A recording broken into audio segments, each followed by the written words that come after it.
Oui, merci Monsieur le Président, chers collègues. Donc à l'occasion de cette discussion générale et puisque nous allons lors de cette session débattre sur les orientations budgétaires pour l'année 2024, permettez-moi de rappeler l'importance de la culture dans toutes ses dimensions puisqu'elle est indispensable. Elle façonne notre identité individuelle et collective et elle permet à chacun de s'élever, de s'épanouir et de s'ouvrir au monde. La culture peut être populaire et rassemblée, elle peut unir un grand nombre de personnes, elle peut aussi nous pousser à la réflexion, nous bousculer, transmettre des émotions intenses. Sa richesse, sa vitalité témoignent du bon fonctionnement d'une société.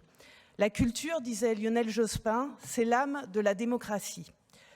L'excellence de la culture française, qui est permise par l'exception culturelle française, qui a été mise en place en 1959, avec la création du ministère de la Culture, confié à André Malraux, confère à la France une aura particulière sur la scène internationale.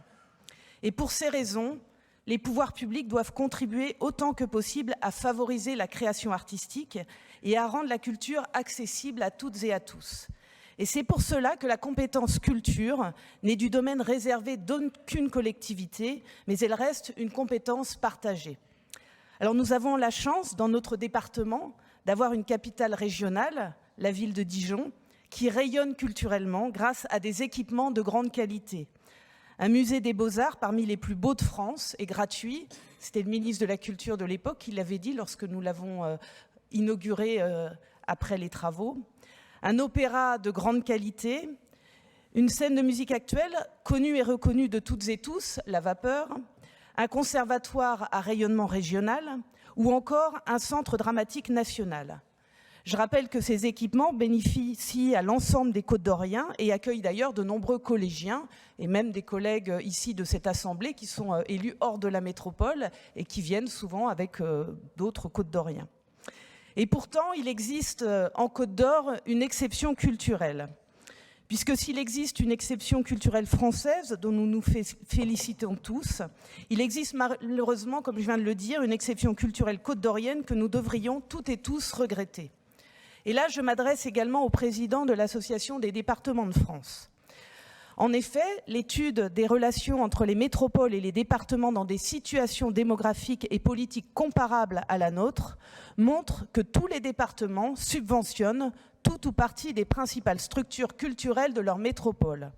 Exemple de Grenoble avec le conseil départemental de l'Isère qui finance pour 365 000 € l'école de musique, ou encore à Brest où le conseil départemental du Finistère alloue 45 000 € pour financer la scène de musique actuelle, 100 000 € pour la scène nationale ou encore 92 000 € pour le conservatoire. Et puis pour donner un dernier exemple, à Clermont-Ferrand, où le conseil départemental du Puy-de-Dôme donne 35 000 € pour l'opéra, 70 000 € pour la scène de musique actuelle et 150 000 € par an pour le théâtre. Souvent d'ailleurs, ces subventions annuelles de fonctionnement sont couplées également en plus à des achats de places. Or, la situation du département de la Côte d'Or, qui ne subventionne ni l'opéra, ni la vapeur, ni le théâtre, ni le conservatoire ou toute autre structure culturelle de la métropole, semble donc unique en France.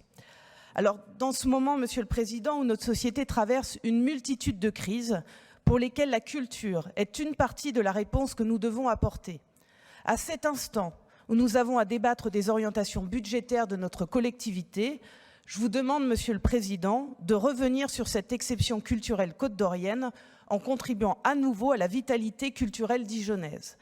Je ne vous le demande pas, vous le voyez bien, sur un ton polémique ou pour alimenter une querelle politicienne.